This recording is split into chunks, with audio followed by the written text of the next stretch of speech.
Galera, beleza? Estamos aqui com mais uma aula de física. Eu sou o Wallace, professor de física, né? Professor de ensino médio e ensino superior também.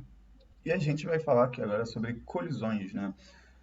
Um tópico dentro da ideia de conservação da quantidade de movimento, né? Se você não viu a aula anterior, eu sugiro que você volte, né, uma aula ou outra e você veja o que que é impulso, o que que é quantidade de movimento e o que que seria essa conservação da quantidade de movimento. Aqui a gente só vai falar sobre a aplicação dessas colisões, dessa conservação da quantidade de movimento. Então, vamos nessa. Primeiro tópico dentro da ideia de conservação da quantidade de movimento são essas explosões. Beleza? Eu gostaria de chamar a atenção, né? Se você achou curioso o que aconteceu com aquele submarino Titan que foi lá para o fundo do oceano, né? Qual é a diferença de in para explosão, de implosão, explosão, in, né? E ex. In de interno vai para dentro, né? Então você tem uma pressão externa maior do que a pressão interna e você tem uma implosão. E uma explosão você tem uma pressão interna maior do que a pressão externa, você acaba tendo uma explosão. Então aqui, ó, vamos pegar uma granada, por exemplo. A granada, tu jogou alguma coisa, sei lá, tu tá no exército, sei lá, ou tá jogando alguma coisa, algum videogame e tal, fire in a row, aí tu pega e joga uma granada. Essa granada, de fragmentação, ela tem uma pressão interna muito alta, pode ser por temperatura, pode ser por material explosivo, anyway, não importa. Mas se ela caiu e ficou parada, a quantidade de movimento naquele momento é igual a zero. Ou mesmo que você esteja com algum parceiro, alguma parceira, no, fazer uma patinação no gelo, e um vai empurrar o outro, né? Vocês dois estão parados. Só que acontece, a sua quantidade de movimento no momento que você está parado é zero. Por quê? Quantidade de movimento é produto de massa pela velocidade. Se essa velocidade é zero, m vezes zero, quantidade de movimento é zero.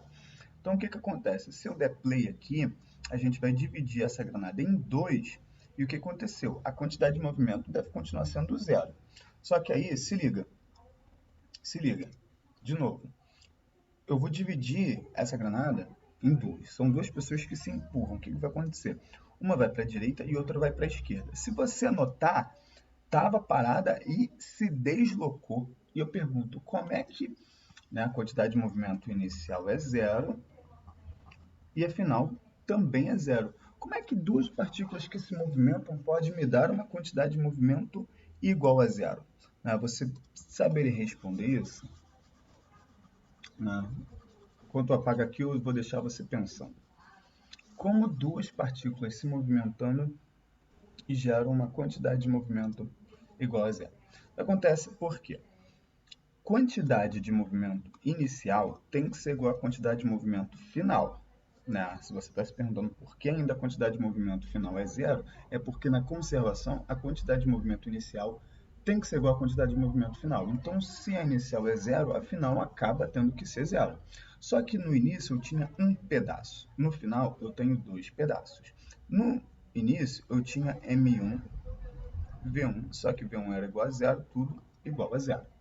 Só que o final é igual a zero, eu sei que tem que ser igual a zero, mas eu tenho dois pedaços. Então, se eu somar o M1 com V1 mais o M2 vezes V2, que é o pedaço 1 com uma velocidade, pedaço 2 com outra velocidade, isso também, né, tem que dar zero.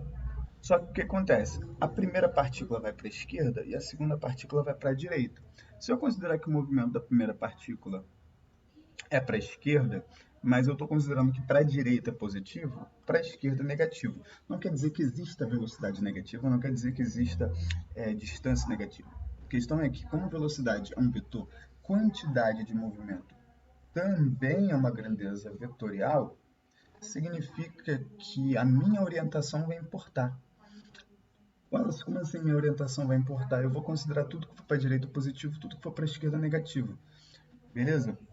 É apenas uma questão de orientação. É apenas uma questão de sentido. Tipo, indo, voltando. Beleza? É apenas isso.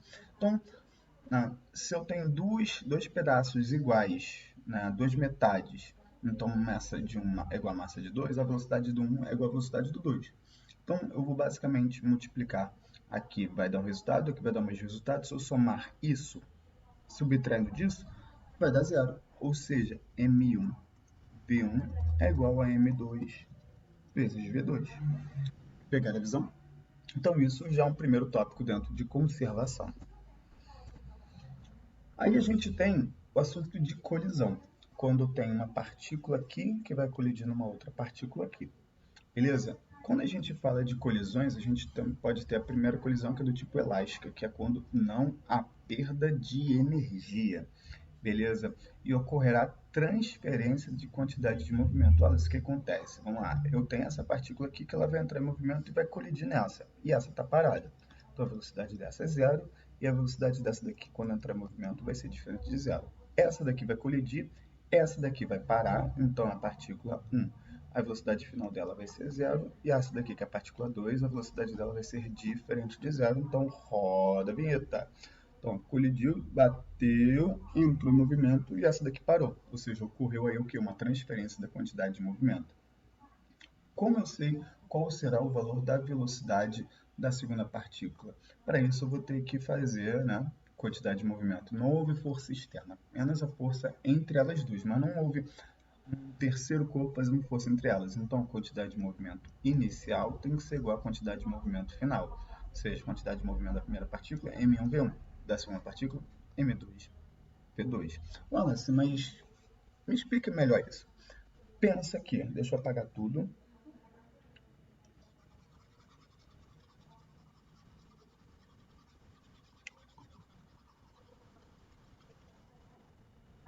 Aí vamos lá. Eu tenho dois corpos. Eu tenho 1, 2, início, 1, 2, final.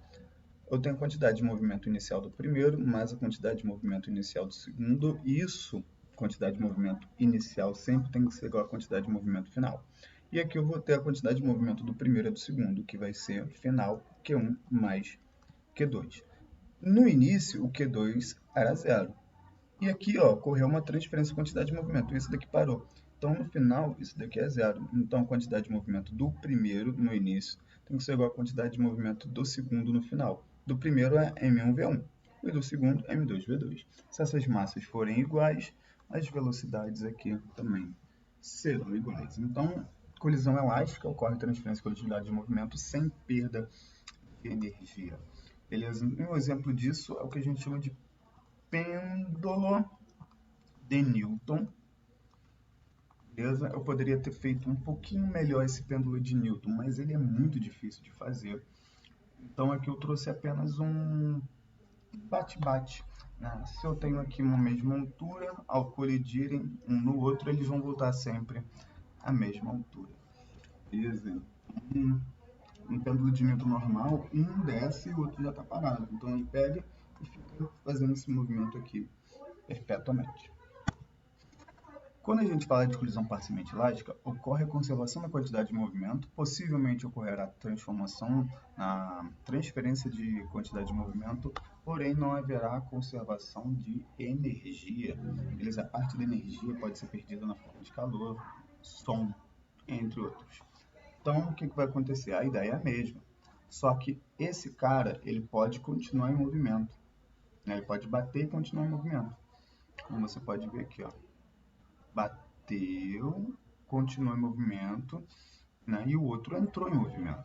Se eu somar a quantidade de movimento um e do outro, pode dar exatamente igual, porque ocorre a conservação, que é igual a QF, mas não haverá conservação de energia. Se eu somar a energia do primeiro sozinho mais a energia dos dois separadamente, isso não vai dar igual. Isso não vai dar igual, beleza? E novamente a gente tem aí a mesma relação, né?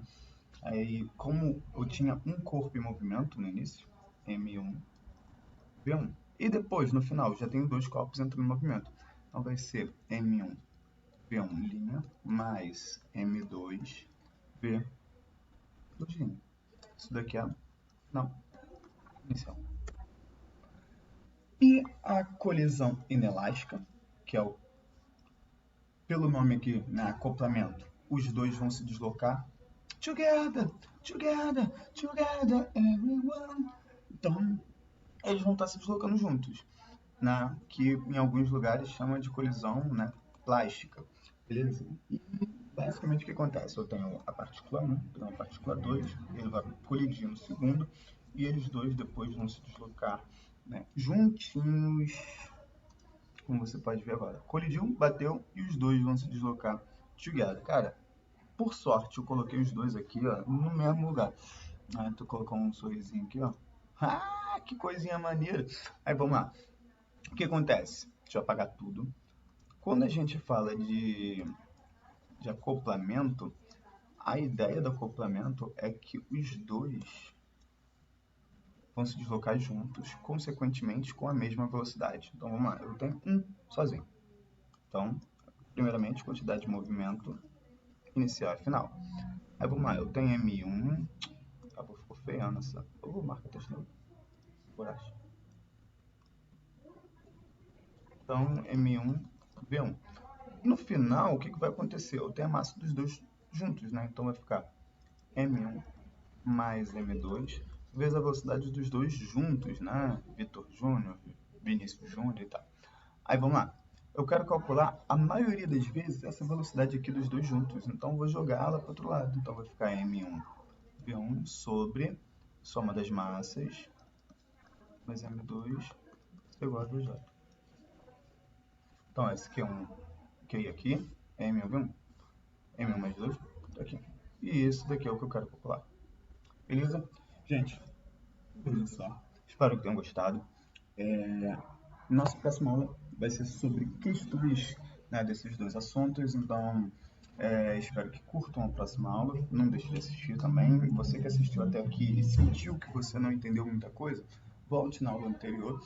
Mas mesmo que você tenha assistido a primeira e a segunda e ainda assim tenha sentido que não tenha entendido muito bem, pode ser que nas aulas de exercício você entenda melhor. Se mesmo com a futura aula de exercício você não conseguir entender bem, né, comenta aí que eu faço uma outra aula, né, aí juntando teoria com questões que aí pode, né, solucionar todos os seus problemas, né?